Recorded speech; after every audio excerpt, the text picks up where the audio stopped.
करवा चौथ को सुहागनों वाली रात कहा जाता है। कार्तिक मास के शुक्ल पक्ष की चतुर्थी को करवा चौथ के रूप में मनाए जाने की परंपरा है। बता दें कि करवा चौथ 2024 इस साल 20 अक्टूबर रविवार के दिन है। इस दिन स्त्रियां अपने पति की लंबी आयु और सुहाग की सलामती के लिए निर्जला व्रत रखती है। सूर्य उदय से शुरू हुआ करवा चौथ व्रत रात में चंद्रमा की पूजा के बाद पति के हाथों से पानी पीकर खत्म होता है। करवा चौथ पति पत्नी के प्यार को दर्शाने वाला एक त्योहार है। इस दिन लड़की के मायके से भी बहुत कुछ सामान आता है, जिसे हम सरगी के नाम से भी जानते हैं। आइए जानते हैं लड़की के मायके से क्या क्या सामान आता है।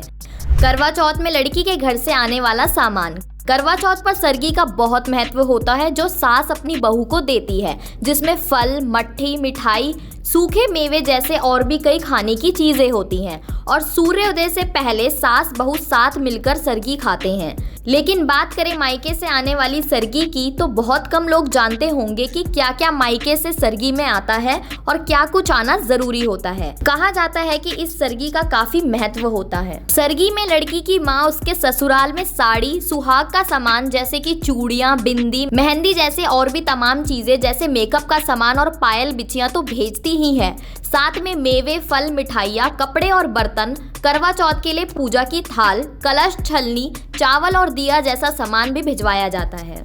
करवा चौथ का महत्व क्या है? बता दें कि करवा चौथ की सबसे पहली शुरुआत सावित्री की पतिव्रता धर्म से हुई थी।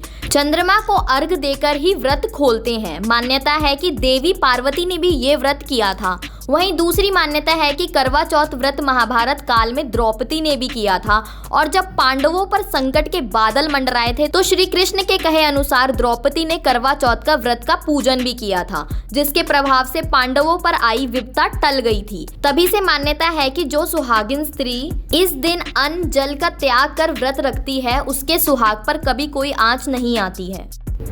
करवा चौथ पूजा विधि। करवा चौथ वाले दिन महिलाएं ब्रह्म मुहूर्त में स्नान आदि कर सास या जेठानी के जरिए दी गई सरगी का सेवन करें। फिर निर्जल व्रत का संकल्प लें। दिन भर में पूजा की तैयारी कर लें। 16 श्रृंगार कर शुभ मुहूर्त में पूरे विधि विधान से शिव परिवार और करवा माता की पूजा करें। फिर व्रत की कथा सुने। चंद्रोदय के समय उत्तर पश्चिम दिशा में मुख कर चंद्रमा की पूजा करें। करवे से अर्घ दें और फिर छलनी से चांद को देखने के बाद पति को देखें। अब दूसरे करवे से पहले पति को पानी पिलाएं और फिर पति के हाथ से उसी करवे से जल पिएं। तो ये थी करवा चौथ से जुड़ी हमारी रिपोर्ट। आपको कैसी लगी हमारी रिपोर्ट कमेंट बॉक्स में बताएं। बाकी देश दुनिया की खबरों के लिए बने रहिए जनसत्ता के साथ। धन्यवाद।